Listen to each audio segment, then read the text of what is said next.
안녕하세요. 유튜브 시청자 여러분, 저희는 백송교회에서 훈련받고 사역하고 있는 박찬우 전도사, 김용재 전도사, 유한영 전도사, 문정훈 전도사입니다. 네, 우리 백송교회는 매일 낮밤으로 예배를 드리며 살아있는 말씀으로 아픈 영혼들이 영혼의 양식을 먹고 힘을 얻어 하나님의 동력자로 거듭나는 곳입니다. 네, 저는 깊은 우울증에 빠져 있었습니다. 우울증이요? 네, 우울증에 빠져 있었는데요. 이곳 백송교회에 와서 하나님의 은혜로 우울증을 치료받고 이순희 목사님의 제자 훈련을 통해 주의 종의 길을 걷게 되었습니다. 저는 가식덩어리였습니다. 앞에서는 웃고 있었지만 뒤에서는 사람들을 판단하고 정죄하였는데, 여기 백송교회에 와서 이순희 목사님을 통해 하나님의 살아계신 말씀을 들을 때마다 가식의 옷이 하나하나 벗겨지게 되고 진리 안에 진정한 자유함을 누리게 되었습니다. 저의 이름은 용재인데 별명은 용개였어요. 개요? 개요. 제가 학창 시절 때 일진을 뒤에서 조종하고 조종사였네요. 군대에서도 군인 400명 중에 탑개라는 별명을 가지고 있었습니다. 탑개요? 네. 군대에서 축구 엎혀서 해보신 적 있으세요? 축구를 엎혀서 하나요? 저는 축구는 너무 하고 싶은데 뛰기 싫어서 엎혀서 한 적이 있었어요. 그렇게 제가 혈기도 엄청 많고, 또 저는 술독에 빠져 살았었어요. 그 독 나도 빠졌었는데. 본 것 같아요. 아, 그런가요? 네, 웹테이블에서 본 것 같아요. 그렇게 혈기도 엄청 많고 술독에 엄청 빠져 살았던 제가 백송교회 이순희 목사님께서 인도하신 예배 딱 한 타임으로 술도 끊고 혈기도 차츰차츰 줄어들어서 지금은 행복하게 주의 길을 걷고 있습니다. 저는 제가 제일 거룩한 줄 알았습니다. 왜 웃으시죠? 저는 옛날에 영적인 착각 속에 빠져 방황하며 살았었는데요. 지금은 이곳에 와서 치료받고 훈련받으면서 이순희 목사님이 하시는 사역에 동참하고 있습니다. 우리도 역시 정상이 아니었네요. 정말 우리 하나님은 이토록 살아계십니다. 우리 교회는 특별히 우울증, 정신질환, 공황장애, 각종 중독, 그리고 신경성으로 인한 원인 모를 질병으로 고통받는 영혼들이 예배를 통해 깨끗이 치료받고 하나님의 동역자로 거듭나는 곳입니다. 이렇게 수많은 변화의 역사와 기적이 일어나는 백송교회에서 4월과 5월 달에 부흥회가 또 열린다고 하는데요. 그리고 미국 집회가 또 있다 하지 않았나요? 네, 한국에서 12명이 간다고 들었는데요. 네, 이번에는 어르신들이 많이 가신다고 합니다. 네, 이번 2019년 로스앤젤레스 14차 성령 컨퍼런스는 4월 24일 수요일 저녁부터 5월 4일 토요일 저녁까지 주일을 제외하고 낮밤으로 이루어집니다. 미국에 계신 분들 미리미리 준비하시고 기적의 현장, 변화의 현장, 치유의 현장에 오셔서 영혼육의 질병을 고침받고 진리 안의 자유 가운데 거하시길 바랍니다. 또 5월 13일 월요일 오후부터 5월 16일 목요일 오후까지 인천 백송교회에서 6차 부흥회가 진행되고요. 5월 20일 월요일 오후부터 5월 23일 목요일 오후까지 보령 백송수양관에서 7차 부흥회가 열립니다. 여러분, 첫날은 저녁부터이고요. 오후 예배는 7시 30분, 오전은 11시인 것 잊지 마세요. 또 이순희 목사님께서 생명 걸고 인도하시는 하루 3번 다니엘 기도회가 올해에도 열리죠. 네, 올해도 21일간 이순희 목사님께서 무려 61번의 예배를 61번이요? 네, 61번의 예배를 인도하시는 4차 하루 3번 다니엘 기도회가 진행됩니다. 아, 정말 기대됩니다. 매년 다니엘 기도회는 뜨거운 성령의 역사로 인해 많은 이적과 표적과 기적이 일어났었죠. 맞습니다. 다니엘 기도회는 하루 3번 진한 예배를 드리면서 우리 내면이 강건해지고 새 사람으로 거듭나 열매 맺는 삶으로 변화되는 기적의 현장입니다. 다니엘 기도회는 전 세계에서 오셔서 은혜 받고 변화되어서 완전히 새 사람이 되어서 돌아가죠. 아마도 이런 다니엘 기도회는 없을 거예요.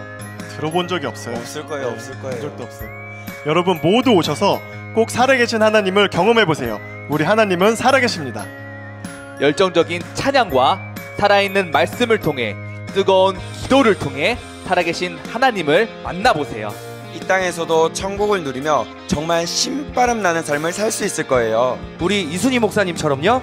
맞아요. 네, 그 엄청난 다니엘 기도회가 6월 16일부터 7월 6일까지 진행됩니다. 집중해서 말씀과 찬양과 기도를 드리기 때문에 변화되지 않을 수가 없죠. 미리미리 신청해주세요. 세상에 또 없는 엄청난 기도회. 지금 시청하고 계신 여러분 안 오실 수가 없겠죠? 당연하죠. 그리고 백송교회 백송수양관에서는 특별 집회 일정 이외에도 인천, 대구, 보령, 미국 그리고 캐나다에서 계속해서 집회가 진행됩니다.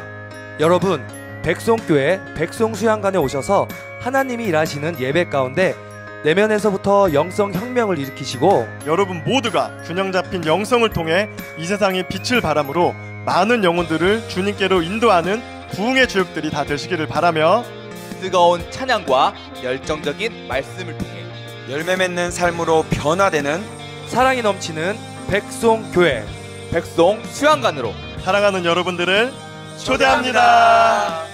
구독과 좋아요를 눌러주세요. 오늘 말씀 마가복음 7장 24절부터 30절입니다. 마가복음 7장 24절부터 30절까지 본문으로 하나님의 섭리와 우리의 간구라는 제목으로 말씀을 나누겠습니다. 우리들 같이 큰 목소리로 교독하겠습니다. 마가복음 7장 24절부터 30절입니다. 예수께서 일어나사 거기를 떠나 두로 지방으로 가서 한 집에 들어가 아무도 모르게 하시려 하나 숨길 수 없더라.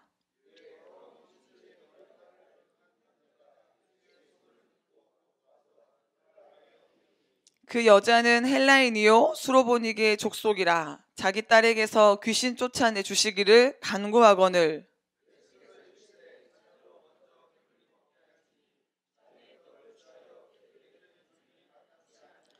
여자가 대답하여 이르되 주여 올소이다마는 상 아래 개들도 아이들이 먹던 부스러기를 먹나이다.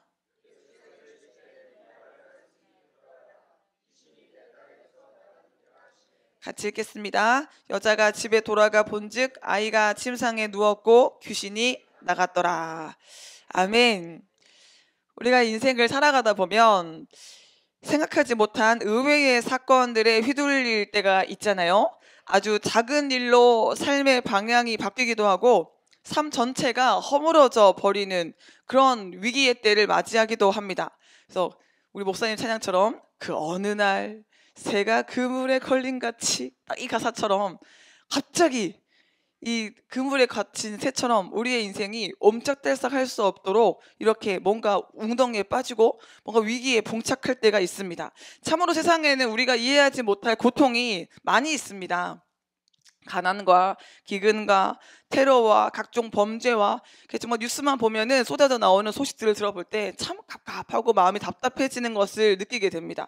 특별히 어린 아이들이 막 배고파하고 어린 아이들이 학대받고 어린 아이들이 무서운 범죄에 노출되는 것을 보면 너무너무 이게 가슴이 아파서 볼 수가 없잖아요. 그래서 세상에 왜 그런 고통의 문제가 있을까? 하나님이 살아계신다면 어떻게 그런 일이 있을 수 있을까라는 생각이 자동적으로 들게 됩니다. 그래서 우리의 삶 속에 참 이해할 수 없는 일들이 얼마든지 일어날 수 있습니다. 그래서 우리 각자의 삶 가운데도 왜 내게 이런 고통이 있을까? 왜 내게 이런 아픔이 있을까? 왜 이 정도의 이 상처를 내가 경험해야 했을까라는 의문이 들 수 있습니다. 그래서 어떤 사람은 이러한 고통의 문제 때문에 아파하다가 하나님을 떠나는 경우도 있죠. 하나님이 계시다면 이런 일은 있을 수 없다고 생각하면서 하나님을 저버리는 사람들도 많이 있습니다. 하나님이 선하신 분이라면서 하나님은 좋으신 분이라면서 어떻게 내 인생에 이런 아픔이 있지? 라고 회의를 가지면서 신앙을 버리는 사람들이 많습니다. 하지만 그리스도인들은 믿음을 가지고 살아가는 사람들은 이런 인생의 모든 것을 통틀어서 하나님의 섭리라고 부릅니다. 오늘 이 시간 우리 하나님의 섭리를 깨달아 알 수 있는 영적인 지혜가 열리기를 소원합니다. 그리고 우리는 항상 하나님은 선하신 분이시고 언제나 우리에게 좋은 것을 주시는 분이라는 사실을 믿습니다. 여러분 오늘 이 시간 인생의 모든 고통을 통틀어서 인생의 쓴맛도 주시고 단맛도 주시고 뭐 짠맛도 주시고 여러 가지 맛을 허락하시면서 결과적으로 하나님의 선을 이루시는 하나님의 섭리를 깨달아야 하는 저와 여러분 되기를 간절히 소원합니다. 그래서 성경을 보면 하나님의 역사와 인간의 역사가 이렇게 양갈래가 되어서 나뉘어지는 것을 볼 수 있습니다. 하나님의 역사는요, 어떻습니까? 항상 창조하시고 생명을 주시고 회복과 성취를 향해서 달려가는 역사예요. 하나님은 항상 이 모든 이 일 가운데서 하나님의 그 성품을 드러내시면서 완전하신 아름다운 하나님의 모습을 나타내십니다. 그런데 사람들은 대부분 하나님의 일을 거스르고 악과 파멸을 향해서 달려가는 것을 볼 수 있습니다. 첫 번째 사람이었던 아담만 해도 그렇지 않습니까? 하나님이 먹지 말라고 한 선악과를 구태여 먹어서 하나님이 하지 말라고 한 것을 그냥 기어코 해서 그렇게 하나님이 예비해 놓으신 에덴 동산, 그 좋은 거, 에덴 동산은 기쁨의 동산이잖아요. 완전한 기쁨이 그곳에 있었어요. 그래서 그곳에서는 하나님과 교제할 수 있었고 하나님이 주시는 열매들을 풍성하게 누리면서 하나님이 다스리고 정복하게 하신 그 땅에서 왕처럼 살 수 있었어요. 근데 굳이 하지 말라고 하는 그 하나를 기어코 해가지고 하나님의 뜻을 거스르고 멸망을 자초하는 모습을 볼 수 있습니다. 근데 아담뿐만 아니라요, 아담 때부터 지금에 이르기까지 수많은 사람들이 하나님의 말씀을 저버리고 마귀에게 미혹되어서 선악과를 따먹는 일을 반복하고 있습니다. 오늘 여러분의 인생은 어떻습니까? 우리에게 하나님이 주신 뜻이 있잖아요. 하나님이 하라고 한 게 있고 하나님이 하지 말라고 한 게 있는데, 하나님이 하라고 하는 것에 순종하며 살고 계십니까? 아니면은 하나님이 하지 말라고 한 일을 반복적으로 자꾸 범죄하면서 선악과를 계속해서 따먹고 계시지는 않으십니까? 오늘 이 시간 우리는 하나님께서 하지 말라고 하는 일에 대해서 분별의 능력을 가져서 하나님이 원치 않는 삶은 청산해야 할 줄로 믿습니다. 하나님은 처음부터 인류를 구속하고 구원할 계획을 세우셨어요. 그래서 인간의 첫 번째 범죄가 창세기 3장에 나오잖아요. 그래서 이 선악과를 따먹는 범죄가 나오는데, 하나님은 인간이 범죄하자마자 바로 하나님의 솔루션, 이 구원의 시작을 창세기 3장 15절에 계획을 보여주셨어요. 그래서 내가 너로 여자와 원수가 되게 하고 내 후손도 여자의 후손과 원수가 되게 하리니 여자의 후손은 내 머리를 상하게 할 것이요 너는 그의 발꿈치를 상하게 할 것이니라 하시고, 그래서 하와를 유혹한 뱀 배후에 사탄이 있다는 것을 하나님은 직시하시고, 그 사탄의 세력을 멸하기 위해서 하나님은 처음부터 예수 그리스도를 통한 구속 사역을 준비하신 줄로 믿습니다. 얼마나 일찍부터, 얼마나 하나님은요 재빠르게 신속하게 우리를 구원하실 계획을 세우셨는지 몰라요. 하나님은 우리가 죄 짓고 멸망의 길로 자초하며 어리석은 길로 달려가도요 내버려 두지 않으시고 적극적이고 능동적으로 우리를 건져주시는 줄로 믿습니다.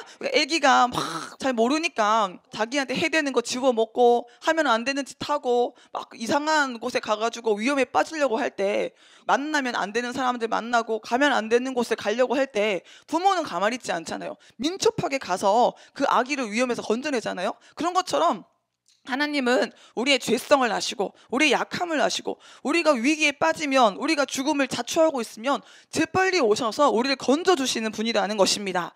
하나님은 놀라운 섭리를 통해서 허물과 죄로 죽었던 우리를 살려주시는 줄로 믿습니다. 우리가 빛보다 어둠을 더 사랑하고 생각으로는 반듯한 길로 간다고 하면서도 몸으로는 어긋난 길을 갈 때에 하나님은 그 속에서도 최선을 끌어내시는 분이십니다. 그래서 하나님은요 인생의 고난이라는 도구를 사용하셔서 우리를 어둠 가운데서 건져내시는 줄로 믿습니다. 그래서 어긋나가는 우리의 걸음을 통해서 구원의 큰 일을 행하시고, 빛보다 어둠을 더 사랑하는 우리의 어리석음을 뚫고 빛으로 우리를 이끄시는 줄로 믿습니다. 그래서 하나님은 언제나 인간의 최악에서 하나님의 최선을 이끌어내십니다. 그래서 하나님은 오래 참고 또 참으시면서 하나님의 섭리를 완성해 나가시는 것입니다. 그래서 우리가 하나님 말씀에 잘 순종한다면, 하나님 뜻대로 산다면 하나님이 구태여 우리에게 고난을 주실 필요가 없어요. 근데 우리 속에 있는 죄성이 어마어마하거든요. 너나 할 것 없이 이기적이고 탐욕으로 가득하고 교만하고 아주 악독이 가득하기 때문에 하나님이 기뻐하지 않는 길로 막 달려가서 사탄의 도구가 되어버리고 이 사탄의 죽음의 덫에 걸려줄 수밖에 없기 때문에 하나님이 우리를 살리시기 위해서 때때로 인생의 고난이라는 도구를 사용하셔서 또 인생 전체에 여러 가지 맛을 조합해 내시면서 결과적으로 우리 영혼을 유익하게 해주신다는 것입니다. 베드로후서 3장 9절 말씀에 주의 약속은 어떤 이들이 더디다고 생각하는 것 같이 더딘 것이 아니라, 정말 하나님의 생각은요, 우리랑 차원이 달라요. 그래서 우리는 하나님의 말씀을 들을 때, 하나님의 치료를 간구할 때 우리의 생각을 깨뜨리고 우리의 자아를 깨뜨리고 자기를 부인하고 하나님 앞에 나가야 할 줄로 믿습니다. 오직 주께서는 너희에 대하여 오래 참으사 아무도 멸망하지 아니하고 다 회개하기에 이르기를 원하시느니라. 하나님은 한 사람도 멸망하기를 원하지 않으세요. 하나님은요, 우리 모두가 구원받기를 원하세요. 하나님, 우리 모두가 축복받기를 원하시고 능력받기를 원하시고 치료받기를 원하시고 우리 모두가 하나님 때문에 행복하기를 원하시는 줄로 믿습니다. 그래서 여러분, 최고의 예배는 우리가 행복하게 사는 거예요. 항상 기뻐하라, 쉬지 말고 기도하라, 범사에 감사하라. 이 뭐예요? 행복하라는 거예요. 주님, 나는 주님 때문에 행복해요. 나는 주님 때문에 너무너무 기뻐요. 나는 주님 때문에 너무너무 평안하고요, 너무 인생이 재밌어요, 너무 좋아요. 이렇게 말하면요, 하나님이 흐뭇하실 거예요. 자식이 할 수 있는 최고의 효도가 뭡니까? 잘 사는 거예요. 그렇잖아요. 부모님이 그런 말씀 많이 하시잖아요. 용돈 많이 안 줘도, 물론 용돈 주면 더 좋겠지만 용돈 많이 안 주고 큰 거 부모님한테 안 해줘도 지들만 잘 살면 된다, 이런 말씀 하시잖아요. 우리 어머니 18번이에요. 니들만 잘 살면 된다, 그런 말씀 참 많이 하시거든요. 근데 부모님의 마음이 그렇잖아요. 그냥 자식이 잘 사는 거 보면, 자식이 배불리 먹는 거 보면, 자식이 행복한 거 보면 부모님은 더 좋잖아요. 그래서 우리의 아버지 되시는 하나님은요, 우리가 행복하면 더 큰 영광을 받으신다는 거예요. 근데 막 인생에 찌들리고 막 신음소리를 내면서 고통스러워하면서 하나님이 주시는 이 복들을 누리지 못하고 살아가는 모습을 볼 때 하나님은 참 안타까워서 가슴이 아프시다는 것입니다. 그래서 하나님은요, 아무도 멸망하지 않고 다 회개하기에 이르기를 원하십니다. 근데요, 하나님은 이렇게 오래 참고 그냥 하나님의 섭리를 통해서 어떻게든지 구원시키려고 애쓰시지만 끝끝내 우리가 아주 그냥 고집불통인 채로 하나님의 지혜에 순복하지 못하고 불순종할 때 우리는 가나안 땅을 약속받고도 누릴 수 없는 불쌍한 인생이 되고 마는 거예요. 여러분, 우리 끝끝내 고집불통으로 하나님 볼게 불순종하는 인생이 아니라 빨리 하나님께 회개하고 돌아와서 주님이 주시는 축복을 누리며 살아가기를 간절히 소원합니다. 그래서 우리의 고집불통을 깨뜨리고 하나님께서 우리에게 보여주신 이 가나안 땅을 지금 바로 여기에서, 그 천국을 바로 여기에서 누리기를 간절히 소원합니다. 그래서 민수기 13장 14장에 보면은 출애굽한 광야 1세대가 이 여호수아와 갈렙 말고는요, 불평하고 원망하느라고 약속받은 가나안 땅에 들어가지 못하는 이유가 나오잖아요. 그래서 분명히 하나님은 젖과 꿀이 흐르는 땅으로 내가 너희를 보내주리라, 그 땅을 너희에게 주리라 약속하셨는데, 약속을 받았는데 불평하니까, 원망하니까, 약속을 안 믿으니까 이미 받은 것도 누리지 못하는 거예요. 하나님이 다 열어줬는데, 다 허락해줬는데 그 어마어마한 축복을요 가지고 있는데 누리지 못하는 거예요. 그래가지고 광야 1세대는 여호수아와 갈렙 말고는, 여호수아와 갈렙은 그래도 그 중에서 하나님의 약속을 믿고 이 가나안 땅 하나님이 우리에게 주신다면 우린 취할 수 있다라고 믿음으로 바라봤기 때문에 그들은 이 가나안 땅에 들어갔고, 나머지 얼마나 많습니까? 출애굽 1세대가. 근데 그 많은 사람들이 불평하니까, 원망하니까 다 가나안 땅에 들어가지 못하는 거예요. 여러분, 이 선택이 우리에게 있음을 오늘 깨닫고 우리를 살리는 길로, 생명의 길로 인도하시는 그 주님의 섭리 속에서 빨리 주님의 진리 앞에 순복하는 저와 여러분 되기를 간절히 소원합니다. 하나님은요, 자꾸 불순종의 길로 달려가고 제멋대로 살려고 하는 우리의 죄성을 정확하게 알고 계세요. 우리의 약함을 하나님은 너무 잘 알고 계십니다. 그래서요, 누구도 모방할 수 없는 놀라운 사랑과 아주 끝이 없는 지혜, 신묘한 능력으로 인간의 최악에서 하나님의 추선을 이끌어내시는 것입니다. 이것이 바로 하나님의 섭리예요. 우리는 인생을 살아가면서 그때그때 왜 나에게 이런 고난이, 왜 나에게 이런 환난이 이해가 안 될 때가 많지만, 아주 이 오랜 시간이라는 이 과정을 통과하고 나서 진리를 깨닫고 나면, 그것이 하나님의 방법이었구나, 그게 아니었다면 내가 하나님께 못 갔을 거야, 그것이 아니었다면 내가 이런 진리를 누리지 못했을 거야 라고 하나님의 섭리에 탐복할 때가 오잖아요. 근데 그 과정 중에는 우리는 아프고 힘들어요. 하나님 왜 이렇게 아파야 돼요? 왜 이렇게 나는 힘들어야 돼요? 이렇게 많은 상처 속에 신음소리를 내기가 쉬운 것이 우리 인간이지만요, 사랑하는 여러분, 오늘 이 시간 이 말씀 속에서 하나님의 섭리를 지금 깨달아서 우리에게 주시는 모든 것이 하나님의 은혜임을 깨닫는 귀한 은혜가 있기를 간절히 소원합니다. 하나님의 섭리는 온 세상과 인간의 삶을 이끌어 나가는 하나님의 실력이에요. 여러분, 최고의 예술가이시고 최고의 요리사이시고 우리를 멋지는 작품으로 세워가시는 놀라운 감독자이신 우리 하나님의 손에 우리의 인생이 들려있는 줄로 믿습니다. 그래서 우리는 왜 나만 겪는 고난이냐면서 불평하거나 원망할 수가 없는 것입니다. 아, 하나님이 내게 허락하신 것이라면 다 이유가 있다. 하나님이 내게 주신 것이라면 다 뜻하신 바가 있을 것이다. 그래서 하나님께서 내게 주신 것들을 감사히 받고 하나님 내게 주신 것을 달게 받아서 그 안에서 하나님의 뜻을 이루어가야 할 줄로 믿습니다. 정말 하나님은요, 정확하신 분이세요. 하나님은 우리가 어느 정도의 강도로 어느 정도의 기간으로 훈련을 받아야 깨어지고 부서져서 하나님의 작품이 되는지를 아주 세밀하게 알고 계시는 분이세요. 아, 하나님 왜 나한테는 이런 연단의 과정을 주시는 거예요? 우리는 이렇게 막 이유를 물을 수가 없어요. 하나님은 최고의 지혜로 저와 여러분을 훈련하고 계신 줄로 믿습니다. 물론 고난 중에는 우리가 죄를 지어서 징계의 차원에서 받는 고난도 있습니다. 그래서 하나님이 주시기를 원하지 않는 고난도 있어요. 누가 어떤 부모가 자식을 때리고 싶겠어요? 어떤 부모가 자식한테 벌을 주고 싶겠어요? 그런데 자식이 거짓말하고 못된 짓하고 이대로 놔두면 나중에 너무 무서운 사람이 될 것 같으면 이대로 놔두면 버르장머리 없이 정말 많은 사람들에게 해를 끼치는 사람이 될 것처럼 여겨지는 때가 오면 그때는 때려서라도 고쳐야 하는 거잖아요. 그러니까 죄가 있어서 징계 차원에서 주는 고난은 하나님도 원하지 않는 고난이기 때문에 우리는 그런 고난을 받으면 안 돼요. 근데 그런 고난이라 할지라도 하나님은 그 모든 것을 합력하여서 우리가 회개하고 돌아오기만 하면 모든 것이 하나님 앞에서 아름답게 만들어 주시는 줄로 믿습니다. 그래서 우리가 하나님께 회개하고 돌아가기만 하면 하나님은 우리를 긍휼하게 여겨주시고 악을 선으로 바꿔주시는 줄로 믿습니다. 이거 정말 감사한 거예요. 정말 놀라운 거예요. 지금까지요 우리가요 엉망진창으로 살아도 정말 하나님 보시기에 너무 악하게 살았다 할지라도 지금 회개하고 돌아오면 하나님이 긍휼히 여겨주셔서 우리가 행한 모든 악까지도 선으로 바꿔주시는 줄로 믿습니다. 이거 진짜 축복 아닙니까? 우리는요 정말 축복받은 사람들이에요. 이 자리에 있다는 것 자체만으로도요 얼마나 축복받은 사람인지 몰라요. 여러분 지금 우리는 무서운 영적 전쟁 속에 있거든요.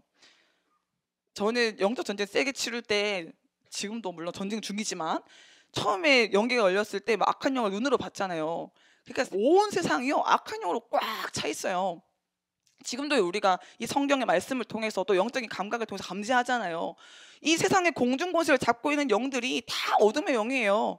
사람 배후에 역사하는 이 정치, 문화, 경제, 교육, 이 배후에 역사하는 영들이 악한 영들이에요. 그래서 이 영들이요 얼마나 많은 사람들에게 이 막 우울함과 절망과 이 괴로움과 막 이런 하나님께서 주시지 않은 불안함을 막 조장해가지고 파멸로 끌고 가는지 몰라요. 그 우리는 이렇게 무서운 영적 전쟁 중인데 특히 우리나라는 자살률이 너무 높잖아요. 자살의 영이 얼마나 무섭게 판치고 다니면서 정말 새파랗게 젊은 사람들 이제 인생이 창창하고 막 살고 싶어서 막 멋있는 일을 하고 싶어서 꿈으로 가득 차야 될 그 청년들의 목숨을 앗아가는 일이 얼마나 많습니까? 근데 그것이 사람의 힘으로 제어할 수 있는 게 아니에요. 영적인 전쟁은 영적인 힘으로만 상대할 수 있는데 오직 하나님의 능력으로 싸워야 우리는 승리할 수 있는 줄로 믿습니다. 그래서 이 악하고 무서운 세상 가운데 저와 여러분 예배하면서 하나님의 능력을 공급받으니 우리는 얼마나 감사해야 하는지 모릅니다. 여러분 더욱더 우리 기뻐하면서 감사하면서 하나님께 피하는 피난처이신 주님만 의지하는 우리가 되기를 소원합니다. 이사야 55장 6절 말씀에 너희는 여호와를 만날 만한 때에 찾으라. 가까이 계실 때에 그를 부르라. 악인은 그의 길을 불의한 자는 그의 생각을 버리고 여호와께로 돌아오라. 그리하면 그가 긍휼히 여기시리라. 지금까지 10년이든 20년이든 50년이든 여러분의 평생이든 악하게 살았다 할지라도 지금 하나님께 돌아오면 하나님이 긍휼히 여겨주시는 줄로 믿습니다. 우리 하나님께로 돌아오라. 그가 너그럽게 용서하시리라. 이는 내 생각이 너희의 생각과 다르며 내 길은 너희의 길과 다름이니라. 여호와의 말씀이니라. 이는 하늘이 땅보다 높음같이 내 길은 너희의 길보다 높으며 내 생각은 너희의 생각보다 높음이니라. 그러므로 우리는요 땅 수준의 생각을 가지고 하나님을 다 헤아리려고 하지 말고 우리가 헤아릴 수 없는 하늘 같은 하나님의 생각, 그 하나님의 섭리에 무조건적으로 감사하고 무조건적으로 하나님 앞에 순복해야 할 줄로 믿습니다. 우리가 보기에 인생은 정말 혼탁하고 세상은 악한 것처럼 보여도 하나님은 혼탁하기 그지없는 역사의 틈바구니 속에서도 하나님의 뜻을 이루십니다. 하나님은 아무것도 행하지 않는 것처럼 보일지라도 약속하신 모든 것을 성취해내시는 줄로 믿습니다. 그러므로 우리는 믿음으로 하나님의 성취를 누리는 삶을 살아야 합니다. 영성이 무엇입니까? 영성은 하나님이 행하시는 일에 가감없이 순종하는 것입니다. 이해가 안 돼도 받아들일 수 없어도 깨달아지지 않아도 전심으로 하나님 말씀에 순종하는 것이 바로 영성입니다. 그래서 영성이 깊어지면 깊어질수록 우리는 하나님 말씀에 순종하되 자발적인 마음으로 자원하는 심정으로 전적으로 순종하면서 충성하게 되는 줄로 믿습니다. 그래서 영성을 체크해 보려면 그 사람 내면 세계에 있는 이론의 정도를 보면 됩니다. 고린도후서 10장 3절에 보면 우리가 육신으로 행하나 육신에 따라 싸우지 아니하노니 우리의 싸우는 무기는 육신에 속한 것이 아니요 오직 어떤 견고한 진도 무너뜨리는 하나님의 능력이라. 근데 이 하나님의 능력이 어떻게 역사합니까? 모든 이론을 무너뜨리며, 이 이론은 어디에 있는 거예요? 우리 속에 있는 거예요. 하나님 아는 것을 대적하여 높아진 것을 다 무너뜨리고 모든 생각을 사로잡아 그리스도에게 복종하게 하니. 그래서 하나님의 능력은 우리 안에 있는 이론을 무너뜨리는 것으로 나타납니다. 하나님의 역사는 우리의 생각을 깨뜨리고 우리 안에 진리를 가득 채우는 것으로 드러나는 줄로 믿습니다. 그래서요, 영성이 깊으면 깊을수록 내 생각이 없는 것입니다. 영성이 탄탄하면 탄탄할수록 굳건하게 세워진 사람일수록 자기 생각이 없고 그리스도의 진리가 그를 강권하게 되는 것입니다. 주님이 가라 하면 가는 것이고 주님이 서라 하면 서는 것이고 주님이 내게 주신 모든 것이 감사한 것이라는 것을 이 여과 없이 필터링 없이 받아들임으로써 항상 기뻐하는 삶을 사는 것이 영성자입니다. 여러분, 오늘 이 하나님의 능력으로 우리 충만하게 되어서 우리 안에 있는 모든 사사로운 이론들이 다 무너지기를 간절히 소원합니다. 그래서 항상 감사하며 우리 인생에 행하신 하나님의 역사를 찬양해야 할 줄로 믿습니다. 그래서 우리는 믿음으로 구원을 받는데요, 그 믿음이 감사로 나와요. 그래서 시편 50편 23절에 보면 감사로 제사를 드리는 자가 나를 영화롭게 하나니 그의 행위를 옳게 하는 자에게 내가 하나님의 뭘 보여주신다고요? 구원을 보이시리라. 그러니까 믿음으로 구원을 얻는데 믿음이 있다면 당연히 감사가 나오는 거거든요. 그러니까 감사가 안 나온다는 것은 믿음이 없다는 거예요. 그래서 감사해야 구원받는다라고 말하면 영적으로 비약하는 것처럼 느껴지겠지만 시편 50편 23절 말씀에 따르면 감사의 행위를 옳게 하는 자에게 하나님의 구원이 보여진다는 것이에요. 여러분, 오늘 우리 감사의 이 마음을 가지고 모든 인생의 아픔까지도 인생의 감당할 수 없는 시련까지도 감사하여서 하나님의 구원을 누리는 우리가 되기를 소원합니다. 그래서 감사하면요, 하나님이 그때부터 급속도로 역사하셔서 모든 질병이 우리에게 강건함이 되게 하시고 모든 인생의 위기가 우리에게 기회가 되게 해주셔서 이 땅에서도 천국을 누리는 멋진 인생, 행복한 인생으로 우리를 이끌어 주시는 줄로 믿습니다. 근데 감사하지 못하면 그때 역사하는 게 뭡니까? 악한 영들이 역사하는 거예요. 마귀가 역사하는 거예요. 그래서 결국 아담과 하와는 마귀한테 미혹되어서 에덴 동산에서 추방되잖아요. 그러니까 추방되니까 그들의 인생은 수고하고 공고할 수밖에 없고 늘 땀 흘리며 그냥 막 경쟁하며 애쓰며 그래서 하나님께서 주신 것들을 누리지 못하는 고생하는 인생을 살 수밖에 없잖아요. 우리에서도 똑같습니다. 우리도 지금 하나님이 주시는 이 말씀에 순종하지 못하면 악한 영한테 휘둘리면서 고생하며 근심하며 고통 중에 헤맬 수밖에 없는 것입니다. 여러분, 오늘 이 악한 영한테 휘둘리지 않기 위해서 감사, 또 감사, 또 감사, 찬양으로 우리의 인생이 하나님께 연락되어지기를 간절히 소원합니다. 오늘 설교 제목이 하나님의 섭리와 우리의 간구인데요, 이 하나님의 섭리에 대해서 우리가 이렇게 하나님이 행하신 모든 일, 주님의 영광 다 찬양합니다, 이런 자세가 되지 않으면 이어서 우리의 간구가 건강할 수가 없어요. 하나님의 섭리를 받아들이지 못하면 우리 안에서 자꾸만요 악한 영들이 역사해서 우리의 기도를 병들게 해요. 그래서 많이 기도해도 그 기도가 하나님께 연락되는 능력의 기도가 아니고 악한 영한테 빼앗기는 오히려 악한 영의 사주를 받는 기도가 될 수도 있다는 거예요. 그래서 하나님의 섭리를 인정하지 못하는 사람들은요 자꾸 피해의식에 빠져요. 자기 연민에 빠져요. 자꾸만 하나님에 대해서 반항하는 생각들, 하나님의 역사에 대적하는 마음들이 일어나기 때문에 하나님이 들으시는 기도가 잘 안 나오는 거예요. 근데 오늘 본문에 보면요, 수르보니게 여인이 예수님께 뭐라고 합니까? 주여 올소이다. 일단은 하나님 맞아요. 주님이 하신 일들이 옳아요. 주님 내게 주신 것들이 맞는 거예요. 이렇게 하나님께 먼저 인정하잖아요. 하나님이 행하신 역사를 받아들이잖아요. 여러분, 오늘 먼저 우리가 하나님이 우리에게 주신 모든 이 섭리에 대해서 인정하고 수용하며 하나님을 찬양하는 역사가 있기를 간절히 소원합니다. 그래서 주여 옳습니다. 주님 맞아요. 주님이 옳으신 거예요. 이렇게 받아들이고 난 다음에 능력 있는 기도의 문이 열리는 줄로 믿습니다. 그래서 하나님이 내게 행하신 일들이 감사하지 못하고 왜 내게 이런 남편을, 왜 내게 이런 자녀를, 왜 내게 이런 성격을, 왜 내게 이런 환경을, 왜 내게 이런 고난을, 왜 내게 이런 문제를, 왜 라고 하고 있으면 우리의 간구가 악한 영한테 휘둘릴 수밖에 없다는 것을 우리는 인정하고 오늘 이 시간 하나님이 내게 주신 모든 것에 감사하면서 우리의 간구를 정직하게 믿음으로 겸손하게 하나님께 올리기를 간절히 소원합니다. 그래야 우리의 기도가 이 악한 영한테 휘둘리지 않고 하나님이 들으시는 능력 있는 기도로 하나님께 상달될 줄로 믿습니다. 오늘 사건의 배경이 되는 장소는 두로 지경이에요. 이것은 예수님의 사역이 이스라엘의 옛 경계를 넘어서 이방 지역인 두로와 시돈까지 뻗어나가고 있음을 보여줍니다.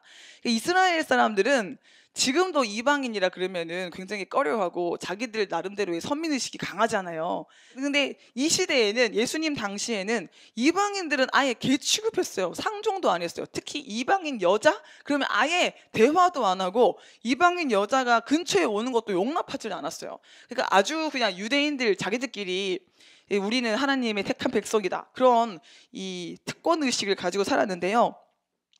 그래서 이 유대인들은 메시아가 오셔도 자기들만 구원한다고 생각하고 있었어요. 근데 이 예수님은 지금 이 두로 지방에 가서서 이렇게 예수님의 사역을 이어가시는데, 이 두로 지방이 이방인의 지역이었습니다.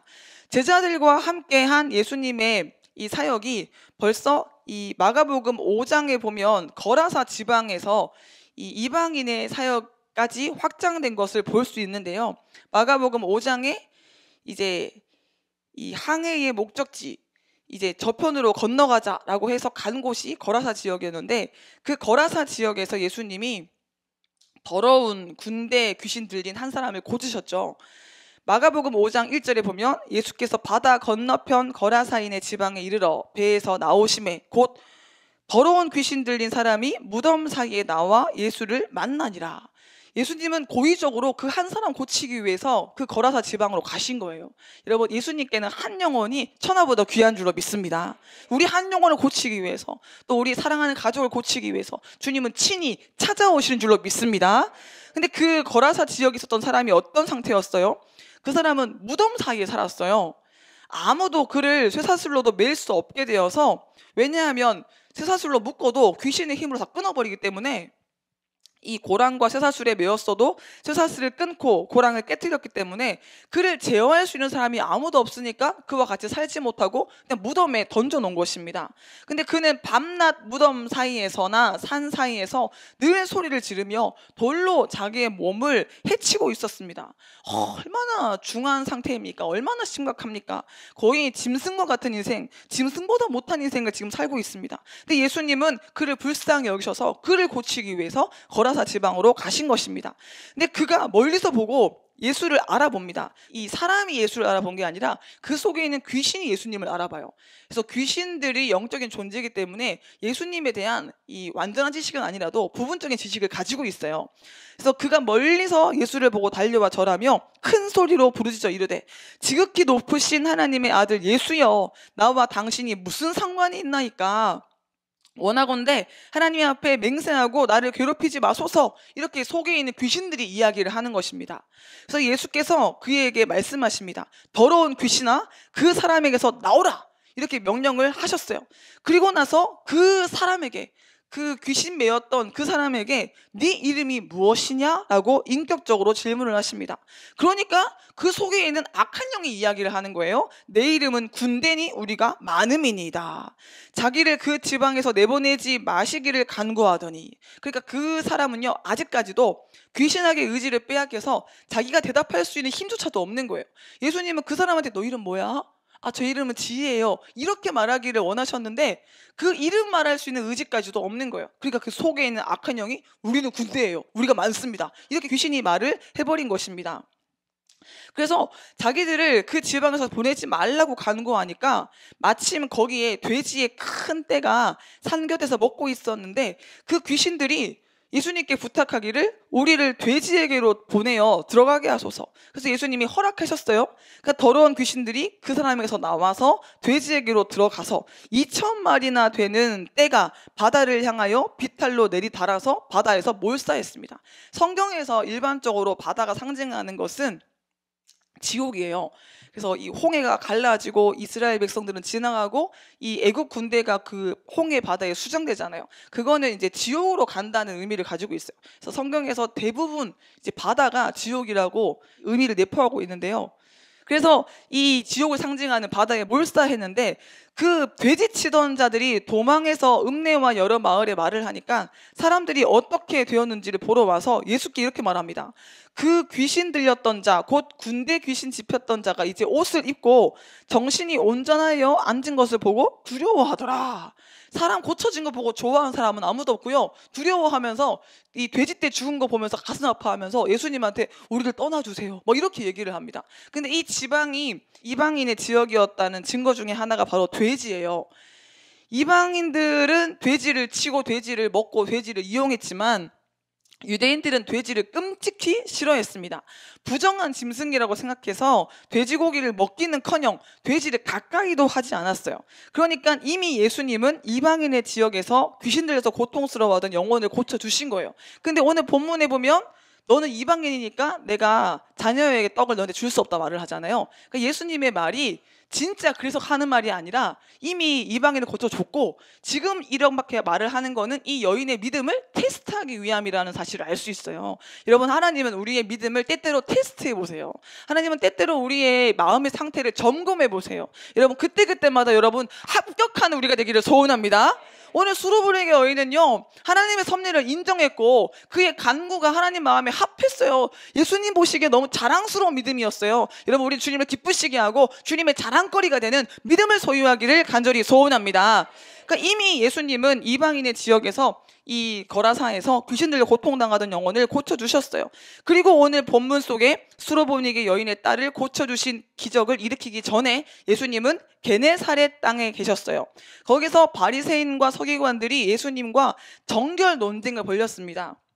그래서 오늘 본문 전에 보면요, 막 이 바리새인들 얼마나 이론이 강한지, 얼마나 마음이 완악한지 그들의 이론을 깨뜨리기 위해서 우리 주님이 강한 메시지를 전해주시는데 바리새인과 서기관들이 예수님한테 당신의 제자들은 장로들의 전통을 준행하지 않고 부정한 손으로 떡을 먹습니다. 이런 이 율법적인 것으로 막 시비를 겁니다. 그때 이 예수님이 그들한테 막 얘기하면서 강한 메시지를 전하시는 것이 무엇이냐면요, 무엇이든지 밖에서 사람에게로 들어가는 것은 능히 사람을 더럽게 하지 못하되 사람 안에서 나오는 것이 사람을 더럽게 한다라고 이야기하시면서 이 사람 속에서 나오는 것이 악한 생각인데 곧 음란과 도둑질과 살인과 간음과 탐욕과 악독과 속임과 음탕과 질투와 비방과 교만과 우매함이니 이 모든 악한 것이 다 속에서 나와서 사람을 더럽게 하느니라 라고 하면서 그들의 영적 상태를 정확하게 꾸짖어 주셨어요. 여러분, 우리 속에서 나오는 것이 우리 더럽게 하기 때문에 우리 속에서 나오는 것들을 다 예수의 보혈로 몰아내야 할 줄로 믿습니다. 사람을 더럽게 하는 것이 속에서 나오는 것, 이 악한 생각이라고 예수님 말씀하시면서 이 서기관과 바리새인들과 논쟁하셨어요. 그러고 난 다음에 오늘 본문에 이 수로보니게 여인을 만나기 위해서 두로 지방으로 오신 것입니다. 근데 참 신기한 게 이 예수님은 어떨 때는요 대놓고 드러내놓고 활동하시고 어떨 때는 또 숨어요. 오늘 본문에 보면은 예수님이 먼저 숨어요. 두로 지방에서 오셔서 아무도 모르게 하시려고 숨습니다. 근데 숨길 수가 없어요. 여러분, 빛은 숨기려고 하나 숨길 수가 없는 줄로 믿습니다. 정말 하나님의 능력으로 꽉 찬 사람들은요, 나 능력 있어 말 안 해도 다 티가 나요. 정말 그리스도의 사랑으로 무장된 사람들은요, 나 사랑이 많거든요 이렇게 자기가 자기를 표현하지 않아도 많은 사람들이 보고 느끼게 되어 있어요. 그래서 숨기려고 하나 숨길 수 없는 것이 하나님의 능력인데요, 여러분, 우리 숨길 수 없는 그리스도의 빛으로 무장하기를 소원합니다. 예수님이 보면 각 사람에 맞춰서 훈련하시고 각 사람에 맞춰서 치료하시기 때문에 어떤 사람한테는 예수님이 먼저 드러내놓고 다가가시지만 이 수로보니게 여인한테는요 예수님이 먼저 숨어요. 예수님이 안 보여줘요. 그래서 막 찾아오게 만들어요. 일부러 막 갈급하게 헤매이게 만들어서 그래서 그 다급함, 그 열정을 더 불러일으키는 고의적으로 그 수르보니게 여인의 열정을 이제 북돋아주는 모습을 우리가 볼 수 있습니다. 그래서 본문 24절에 예수께서 일어나사 거기를 떠나 두로 지방으로 가서 한 집에 들어가사 아무도 모르게 하시려 하나 숨길 수 없더라. 그래서 예수님의 머무름은 결코 은밀한 머무름이 될 수가 없었습니다. 숨기고 감추려고 했지만 숨길 수 없는 것이 복음의 능력이고 예수 그리스도입니다. 오늘 우리 안에 있는 예수 그리스도가 숨길 수 없는 그 능력이 되어서 드러나기를 간절히 소원합니다. 마가복음 4장 21절에 또 그들에게 이르시되 사람이 등불을 가져오는 것은 말 아래나 평상 아래에 두려 함이냐 등경 위에 두려 함이 아니냐 드러내려 하지 않고는 숨긴 것이 없고 나타내려 하지 않고는 감추인 것이 없느니라. 그래서 우리가 온전한 빛이 되면 주님이 등경 위에 두고 우리를 통해서 많은 사람에게 빛이 전달되도록 만든다는 거예요. 여러분 온전한 빛이 되어서 온 세상을 밝히는 일에 쓰임받기를 소원합니다. 그래서 두로 지방에 예수님이 오셨다는 소문이 신속하게 퍼져나갔습니다. 그래서 이러한 소문을 듣고 귀신 들린 어린 딸을 둔 한 이방 여인, 이 수르보니게 여인이 예수님을 찾아왔습니다. 정말 이 자녀가 귀신 들려서 고통당하는 것을 바라보는 부모의 마음이 어떻겠습니까? 정말 무엇으로 형용할 수 있겠습니까? 어떤 고통과 비교할 수 있겠습니까? 이 여인은 정말 절박한 심정으로 어떻게 해서든지 고침받게 하고 싶은 그런 열정으로, 그런 믿음으로 예수님께 나아왔습니다. 주님께 나온 이 여인은요, 여기 오늘 본문에 보면 헬라인이요 수르보니게 족속이다 이렇게 표현이 되어 있는데요, 여기서 헬라인이란 단순히 이방인을 말하는 것이 아니에요. 이 헬라인이라는 표현이 담고 있는 의미는 헬라의 시민으로서 상당한 교육을 받은 엘리트 계층이었음을 암시하고 있습니다. 그래서 이 여인이 대단한 사람이었던 거예요. 이 그리스, 로마, 이 헬라 문화 그러면요, 그때 그 당시에서는 최고의 철학, 최고의 예술, 최고 어떤 이방 나라가 견줄 수 없는 막 대단한 이 첨단을 달렸던 나라잖아요. 그러니까 거기에서 교육을 많이 받은 엘리트에 속했던 여자가 이 수르보니게 여인이었던 것입니다. 더러운 귀신에 의해서 고통당하고 있는 어린 딸을 가진 헬라 시민인 이 이방 여인은 예수님의 소문을 듣고 그냥 딸을 고쳐야겠다라는 그 일념 하나만 가지고 예수님이 은둔에 계시는 집까지 찾아와서 예수님의 발 앞에 나와서 엎드려서 딸의 구원을 간청하고 있습니다.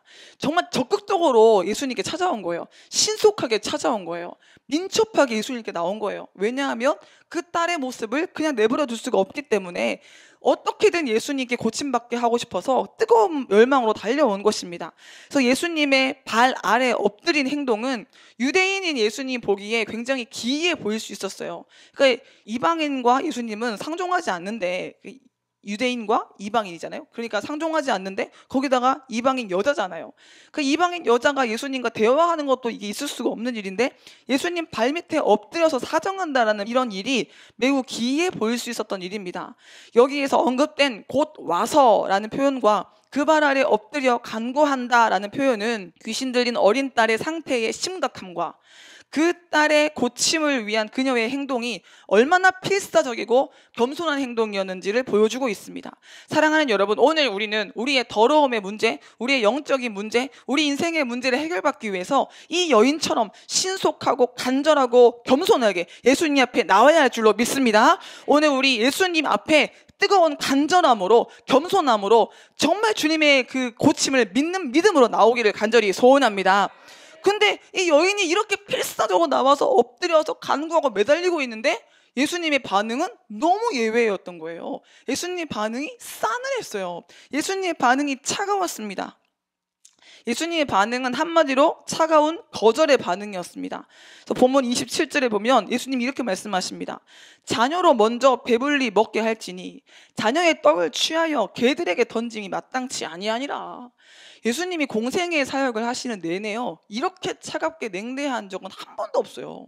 그냥 믿음 없는 사람들한테도 믿음이 없는 자요, 왜 이렇게 믿음이 없냐라고 안타까워하시면서도 병을 고쳐주시고 모든 문제 있는 자들의 마음을 헤아려 주시고 삭개오 보십시오. 모든 사람이 싫어하는 삭개오, 주님이 막 바라봐 주시고 이름 불러주시고 그 집에 유하시고 얼마나 죄인과 세리와 어울리시면서 많은 영혼들을 고치는데 뭐 예수님이 팔걷어붙이고 나서시잖아요. 참 따뜻한 분, 사랑이 많은 분, 그냥 긍휼이 풍성하신 분으로 예수님이 등장하는데 이 여인한테만큼은 예수님이 차가웠어요. 이 여인한테만큼은 예수님이 냉정했어요. 도대체 이게 무슨 일일까요? 이렇게 예수님이 이렇게 차갑게 막 급기야 막 뭔가 이렇게 화가 난 듯한 모습으로 이 여인에게 모질게 이야기하는 것을 볼 수가 있습니다. 예수님이 왜 이렇게 하셨을까요? 예수님은 수로보니게 여인을요 자랑하고 싶었어요. 예수님은 수로보니게 여인을 특별히 사랑했어요. 예수님은 수로보니게 여인의 믿음을 칭찬하고 싶었어요. 그래서 그 믿음을 드러내고 싶었어요. 그래서 의도적으로 고의적으로 그 여인의 믿음을 부각시키기 위해서 그냥 예수님의 시나리오대로 차갑게 냉정하게 그 여인에게 다가간 거예요. 여러분 오늘 우리의 생각과 다르게 예수님이 역사하신다고 해도 우리가 계획한 대로 우리 인생이 흘러가지 않는다고 해도 무조건적으로 감사하시면서 하나님께 마땅히 보여야 될 믿음을 나타내는 우리가 되기를 간절히 소원합니다. 하나님은요 무엇보다도 귀하게 보시는 것이 믿음이잖아요. 하나님 무슨 돈이 필요하시겠어요? 재능이 필요하겠어요? 하나님 뭐가 필요하시겠어요? 우주만물 주식회사 회장님이신 우리 하나님이 뭐가 필요하겠어요? 하나님이 우리에게 요구하는 건 믿음밖에 없거든요. 믿음이 없이는 하나님을 기쁘시게 할 수 없다고 그랬잖아요. 그래서 하나님께 나아가는 데는 반드시 그가 계신 것과 그가 자기를 찾는 자들에게 상 주시는 이심을 믿어야 할지니라 말씀하셨어요. 믿음밖에는 하나님을 기쁘시게 할 게 없는데 그 믿음을 드러내게 하게 하는 것이 바로 고난이라는 거예요. 그래서 막 형통하고 잘 될 때 자기 때로 모든 것이 이루어질 때 찬양하고 예배하는 거 다 할 수 있어요. 기분 좋으면요 모든 사람들이 착하고요, 기분 좋으면 다 이타적인 것처럼 행동하고요, 뭔가 이렇게 삶이 형통하게 돌아가면 다들 좋은 사람이에요. 근데 냉정하게 막 대우받고 뭔가 무시받는 것 같고 뭔가 어려운 일들이 막 생겼을 때 그때에도 한결같은 믿음의 모습을 보인다면 그 믿음이 진짜 믿음인 거잖아요. 그래서 예수님은 이 수로보니게 여인의 마음속에 있는 그 믿음의 중심을 보셨기 때문에 그 믿음을 자랑하기 위해서 그 여인에게 이렇게 고의적으로 냉대하신 것입니다.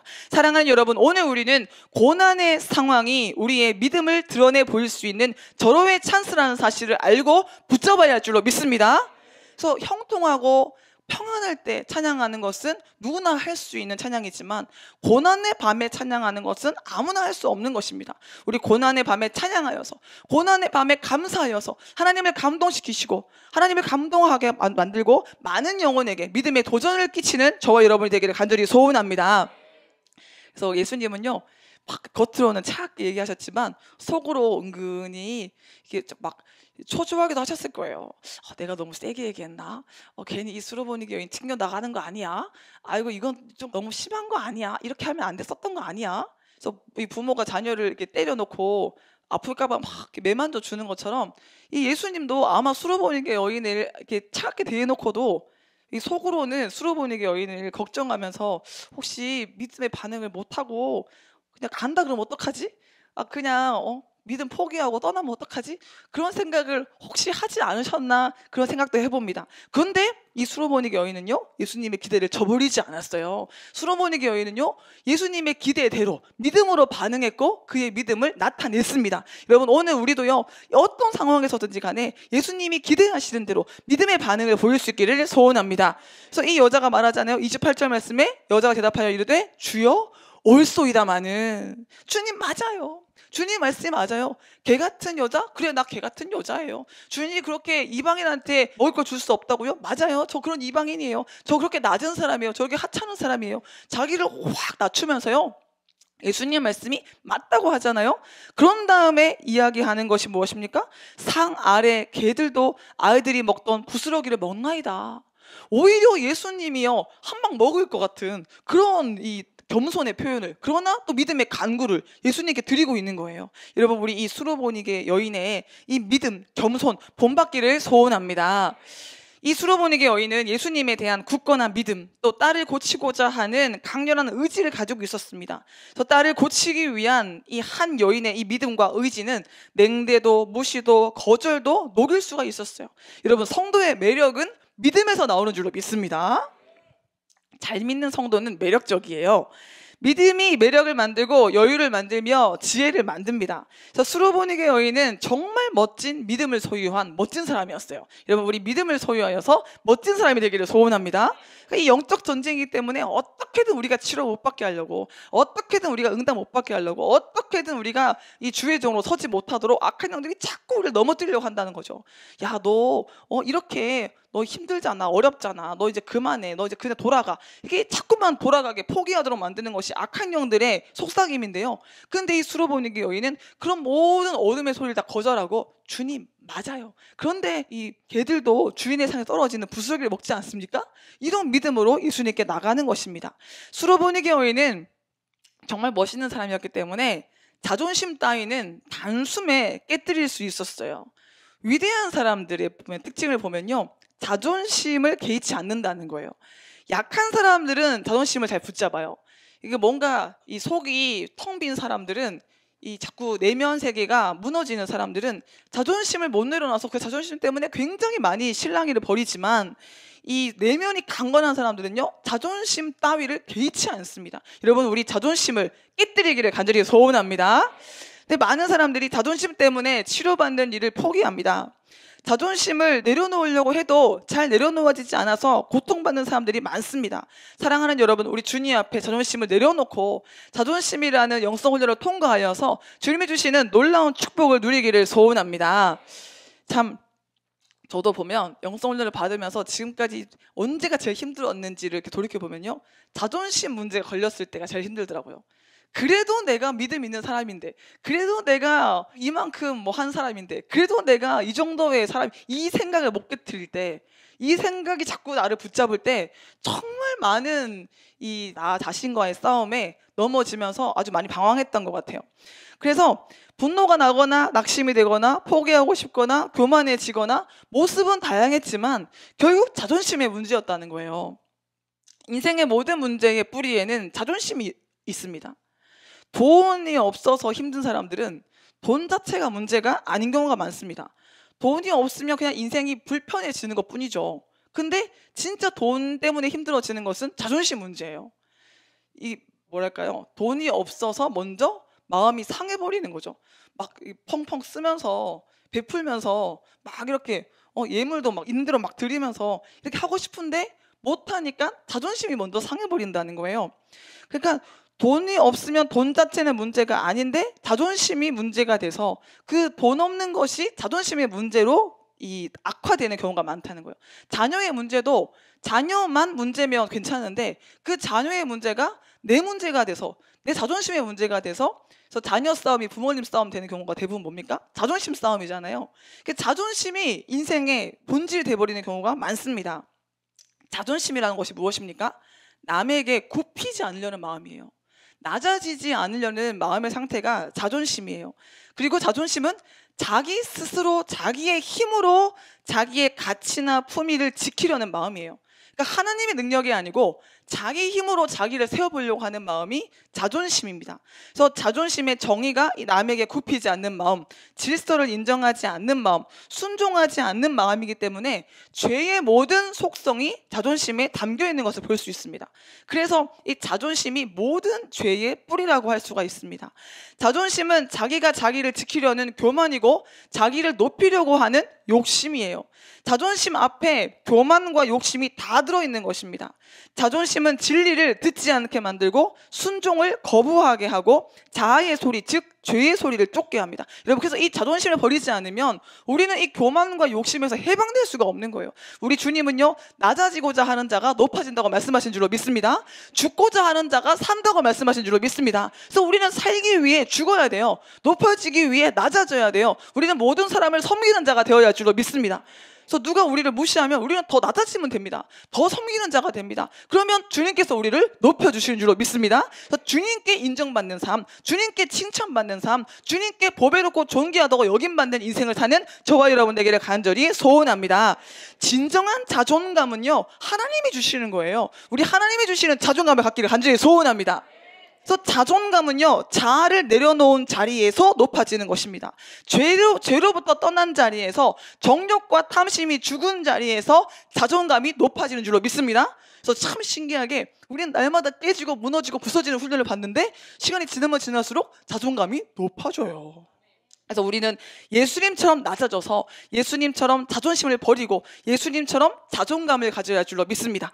빌립보서 2장 5절 말씀에 너희 안에 이 마음을 품으라 곧 그리스도 예수의 마음이니 그는 근본 하나님의 본체시나 하나님과 동등됨을 취할 것으로 여기지 아니하시고 오히려 자기를 비워 종의 형체를 가지사 사람들과 같이 되셨고 사람의 모양으로 나타나사 자기를 낮추시고 죽기까지 복종하셨으니 곧 십자가에 죽으심이라. 예수님의 마음은 낮아지는 마음이에요. 죽는 마음이에요. 우리는 그 낮아지고 죽은 예수 그리스도의 순종의 마음을 본받아야 할 줄로 믿습니다. 그러니까 하나님이 예수 그리스도를 지극히 높여서 모든 이름 위에 뛰어난 이름을 주사 하늘에 있는 자들과 땅에 있는 자들과 땅 아래에 있는 자들로 모든 무릎을 예수의 이름에 꿇게 하시고 모든 입으로 예수 그리스도를 주라 시인하여 하나님 아버지께 영광을 돌리게 하셨습니다. 우리가 낮아지면 주님이 우리를 존귀하게 세워주시는 줄로 믿습니다. 그래서 진리에 대해서 불순종하는 것이 죄의 기질이고요. 성령의 기질은 무릎 꿇고 하나님께 순종하게 하는 것입니다. 여러분 오늘 우리 하나님의 섭리에 순종하고 하나님의 뜻에 순종하여서 높은 자존감을 누리기를 간절히 소원합니다. 그래서 우리는 철저하게 죽어야 됩니다. 참 우리가 영성훈련 받겠다고 하나님께 여기 백성교회로 온 순간부터 우리 인생에는 우연이 없어요. 물론 그전에도 우연이 없었지만요. 더욱더 훈련이 시작되는 그 순간부터 훈련이 치료가 훈련인데요. 이 훈련의 장에 들어오고 나서부터는 사사로운 게 아무것도 없고 우연이 아무것도 없어요. 다 훈련인데 훈련의 색깔은 다 다양하지만 훈련의 목적은 다 똑같아요. 내 자아 죽이는 거예요. 나 깨어지라고 내 자아 죽으라고 하나님이 이런 훈련 저런 훈련 시키시는 거예요. 칭찬을 너무 많이 받아요. 막 이쁘다 잘한다 대단하다 귀하다 막 칭찬받아요. 그 칭찬도 죽이는 훈련이에요. 칭찬받아도 높아지지 않도록 그것도 훈련받는 거고요. 누군가로부터 교훈을 얻고 책망을 받고 뭔가 이렇게 지적을 받고 그런 것도 아픈 순간이 될 수 있겠지만 그것도 역시 우리 자아를 깨뜨리는 훈련을 받는 거예요. 이래나 저래나 하나님은 우리를 깨뜨리시고 그 깨어짐을 통해서 하나님의 은혜를 누리게 하시는 줄로 믿습니다. 갈라디아서 2장 20절 말씀에 내가 그리스도와 함께 십자가에 못 박혔나니 그런즉 이제는 내가 사는 것이 아니요 오직 내 안에 그리스도께서 사시는 것이라. 이제 내가 육체 가운데 사는 것은 나를 사랑하사 나를 위하여 자기 자신을 버리신 하나님의 아들을 믿는 믿음 안에서 사는 것이라. 여러분 오직 하나님을 믿는 믿음으로 예수를 의지하는 믿음으로 살아가기를 간절히 소원합니다. 자존심을 내세울 때 우리는 예수를 믿는 게 아니에요. 나를 믿는 거예요. 그렇지만 자존감을 갖기 위해서 먼저 깨어지기로 나를 내려놓을 때 우리는 예수를 믿는 믿음을 드러내는 줄로 믿습니다. 오늘 수로보니 교회는 진짜 멋있어요. 자존심 그냥 팍 깨뜨려 버리고요. 자존감을 드러냈어요. 주님, 나는 주님을 믿어요. 그래서 나는 주님을 신뢰해요. 그래서 내 생각처럼 되어지지 않는 그 상황 속에서도 그 여인은요 자존심을 깨뜨리고 주님을 붙들었어요. 이 여인은 영적인 세계에서 부스러기가 아님을 알았어요. 내가 낮아져서 저 밑바닥에 떨어져도 하나님이 주시는 부스러기만 받아도 내 인생은 대박난다, 이런 믿음이 있었던 거예요.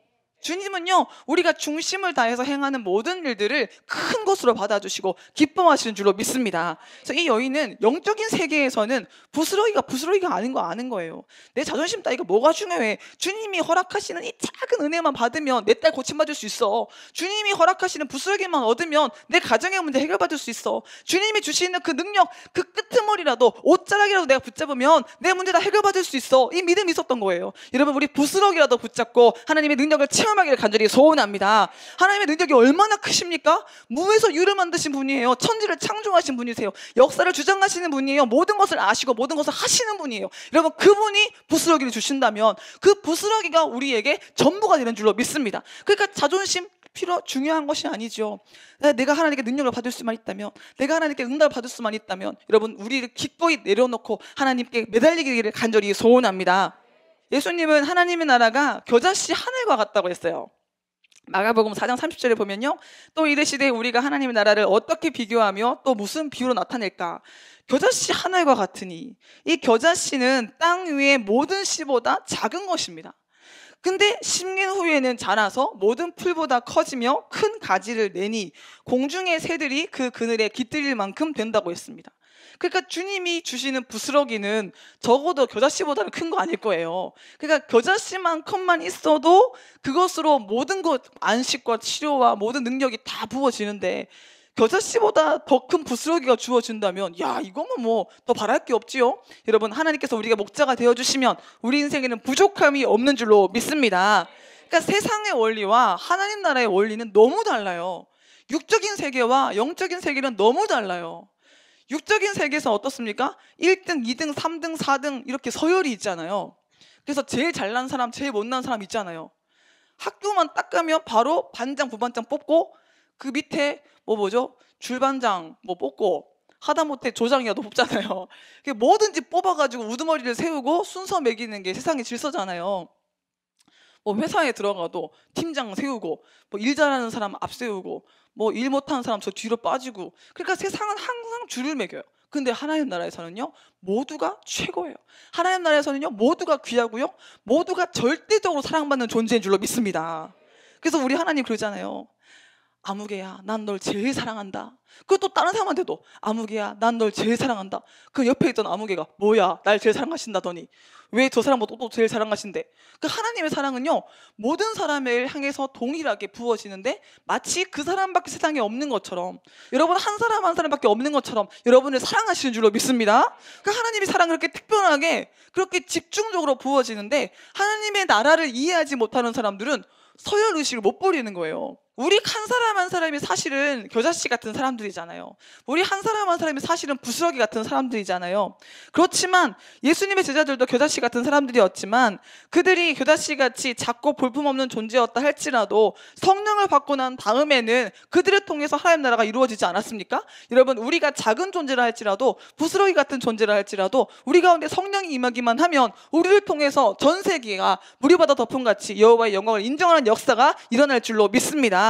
그래서 욥기 8장 7절에 보면 내 시작은 미약하였으나 내 나중은 심히 창달이라 말씀하신 것처럼, 여러분 우리의 이 자금의 시작이 성령의 임함으로 말미암아 창대하게 바뀔 줄로 믿습니다. 근데 중요한 것이 무엇입니까? 지금 미약한 이 부스러기라도 우리가 믿음으로 붙잡아야 한다는 거예요. 내 능력이 적을지라도, 내 환경이 초라할지라도, 내 지금 상태가 지금 좋지 않다 할지라도 그래도 주님이 주시는 부스러기를 붙잡고 믿음으로 반응을 해야 된다는 거예요. 나 돈 없는데 내가 뭘 해? 내가 힘 없는데 뭐 해? 내가 못 배우는데 뭐 해? 이러고 있으면 성령을 받을 수가 없어요. 하나님은 믿음으로 반응하는 자에게 성령을 부어주시는 줄로 믿습니다. 그러니까 이 모든 부정적인 생각들을 깨뜨려야 돼요. 하나님, 내게 성령을 부어주시기만 한다면 내게 있는 이 한 달란트 가지고도 나는 하나님의 위대한 일을 할 수 있습니다. 여러분, 믿음으로 하나님께 간구하여서 성령의 충만함을 받으시기를 간절히 소원합니다. 하나님의 나라는요, 작은 것으로부터 시작합니다. 그래서 누가복음 17장 6절에 보면 주께서 이르시되 너희에게 겨자씨 한 알만한 믿음이 있었더라면 이 뽕나무더러 뿌리가 뽑혀 바다에 심기어라 하였을 것이요 그것이 너희에게 순종하였으리라. 오병이어도요, 과부의 두렙돈도요, 일용할 양식도요, 다 작은 것부터 시작하는 거예요. 별로 대수롭지 않은 거, 그냥 보리떡 5개 물고기도 얼마나 작은 거예요. 애기 도시락이에요. 근데 그 애기 도시락 가지고 그 많은 사람들을 먹이고 12강주가 남는 그 풍성한 천국의 식탁이 열린 거예요. 광야에서의 만찬이 열린 거예요. 하나님 나라는요, 정말 그렇게 작은 것에서 모든 것을 이루는 역설적인 나라입니다. 이사야 60장 22절에 보면 그 작은 자가 1000명을 이루겠고 그 약한 자가 강국을 이룰 것이라. 때가 되면 나 여호와가 속히 이루리라. 어제 봐도 작아 보이고 오늘 봐도 작아 보이고 내일 봐도 작아 보이는데 언제 바뀌는 거예요? 내가 보기에는 변한 거 아무것도 없고 고쳐진 거 아무것도 없고 똑같은 것 같은데요? 근데 때가 되면 하나님이 속히 이루어 주신다고 말씀하셨는데요, 그 때가 언제겠어요, 여러분? 그때가 언제겠어요? 하나님 앞에 모든 부대끼는 이론이 다 깨어지고 내 자아가 온전히 죽어질 때, 온전한 감사와 찬양과 영광을 하나님께 올려드릴 때, 그때에 하나님의 뜻이 속히 이루어지는 줄로 믿습니다. 그러니까 하나님은 기다리시는 거예요. 야, 너 자아만 깨뜨려지면, 너 힘만 빼면, 너 생각만 내려놓으면 내가 역사할 텐데, 그래서 하나님은 기다리실지도 몰라요. 여러분, 오늘 하나님의 역사를 방해하는 우리 모든 자아를 십자가에 못 박기를 간절히 소원합니다. 그래서 부스러기라도 구한 이 수로보니게 여인은요, 부스러기만이라도 주신다면 그게 하나님이 주신 것이니까 그것으로도 얼마든지 내 딸이 고침받을 수 있습니다. 의 믿음의 반응을 보였습니다. 그래서 오늘 우리는요, 주님께서 주시는 것이 부스러기라도 그것이 내게는 위대한 역사를 이룰 수 있다는 것을 믿고 주님의 역사만을 사모하는 삶을 살아야 할 줄로 믿습니다. 그래서 부스러기라도 주세요 라고 하니까 이 말을 듣고 예수님이 감동을 하시잖아요. 그래서 이 말을 하였으니 돌아가라. 귀신이 내 딸에게서 나갔느니라 그러잖아요. 이 그 전까지는요, 예수님이 막 차갑게 막 싸울 기세로 막 나오시는 것 같았는데 이 여자가 믿음을 딱 보이니까 곧바로 예수님이요, 이제 예수님의 본심을 딱 드러내 보여주시면서 굉장히 따뜻하게 원래 내 마음은 이런 것이었어. 원래 내 뜻은 이런 것이었어. 네 딸이 나았어. 이제 돌아가. 이렇게 그 여인의 마음의 소원을 만족으로 바꾸어 주시는 이 따뜻한 말씀을 해주십니다. 여러분, 주님은 우리를 축복하기를 원하시고 고치시기를 원하시고 우리의 마음의 소원을 가장 좋은 것으로 만족시키는 것을 원하시는 줄로 믿습니다. 근데 이 과정 중에 때로는 우리가 이해 안 되는 일들이 있을 수 있다는 거예요. 때로는 우리의 자존심을 깨뜨려야만 통과할 수 있는 길이 있다는 거예요. 때로는 우리 속에서 원망이 나올 수 있는 그런 과정을 거쳐야 한다는 거예요. 그러니까 우리는 그 과정 중에 하나님 앞에 믿음으로 반응하여서 주님이 우리에게 주시는 치료의 능력을 공급받기를 간절히 소원합니다. 이 수로보니게 여인은 예수님의 혐오스러운 말씀을 들었을 때도 그냥 자기를 개라고 인정해 버렸잖아요. 대개의 사람들은 나에 대한 생각이나 반응에 민감합니다. 누가 나를 어떻게 생각하나, 다른 사람들은 뭐라고 얘기하나, 그러니까 하나님이 나를 어떻게 보나 그것보다도 누가 나한테 뭐라 그랬어? 저 사람 뭐래? 그런 이 사람들의 시선에, 사람들의 평가에 굉장히 예민합니다. 그런데 이 여인은요, 전혀 다른 사람들이 나를 어떻게 보든 또 예수님이 심지어 나를 어떻게 보든 거기에 개의치 않고 그냥 주님이 내게 능력을 주시기만 한다면 오직 그 소원에만 초점을 맞추고 있어요. 여러분, 우리는 어디까지 훈련을 받아야 됩니까? 내 자아가 온전히 없어져서 내가 높임받든 내가 낮춤을 받든 내가 사람들에게 인기를 얻든 인기가 아니라 차라리 무시를 받든 어떤 상황에서든지 하나님만 드러내는 데까지 우리가 훈련을 받아야 할 줄로 믿습니다. 그러니까 내가 부인되어지는 그 순간까지 우리는 훈련을 받아야 되는데요, 이 여인처럼 나에 대해서 개의치 않고 하나님의 뜻에만 초점을 맞출 때 우리는 그런 삶을 살 수가 있는 줄로 믿습니다. 그래서 이 여인은요, 예수님의 권위만을 의지하면서 주님의 부스러기라도 그 주님의 부스러기 안에 예수님의 권위가 있다는 것을 믿고 자기 자신에 대한 모든 평가나 자기 자신에 대한 해석을 다 포기했어요. 내가 어떻게 되든 말든 상관이 없다는 거예요. 내가 어떻게 보여지든 말든 그 중요하지 않다는 거예요. 내 딸만 고쳐질 수 있다면, 하나님의 뜻만 이루어질 수 있다면, 그래서 거기에만 초점을 맞춘 거예요. 지금 여러분의 초점은 어디에 있습니까? 나 자신에게 있지는 않으십니까? 지금 사람들 다 나한테 뭐라 그러지? 나를 어떻게 보고 있지? 그래서 사람들의 시선에 신경을 쓸 때 우리는 영에 속한 생각을 할 수가 없어요. 사람들의 이 시선에 신경을 쓸 때 그것이 바로 이생의 자랑이 되어버리는 것이고 육신의 정욕이 되어버리는 것이고 그것이 바로 안목의 정욕이 되어버립니다. 육신의 정욕, 안목의 정욕, 이생의 자랑은 다 지나가버리는 세상의 것입니다. 세상의 것에 속한 생각은 결국 죽음입니다. 사망입니다. 아무리 좋은 생각을 하려고 해도 세상에 속한 생각을 한다면 결국 죽음의 결론을 피할 수가 없습니다. 그러나 하나님 앞에서 하나님만 바라본다면 우리의 생각은 영의 생각이 되어서 영의 생각이 만드는 평안과 생명을 누리는 줄로 믿습니다. 그래서 우리는 날마다 육의 생각을 깨뜨리고 영의 생각을 해야 합니다. 사탄이 자꾸만 우리에게 육의 생각을 집어넣어서 우리가 치료받지 못하도록 하나님이 이미 우리에게 허락하신 축복을 놓쳐버리도록 만들지만 우리는 속지 말아야 할 줄로 믿습니다.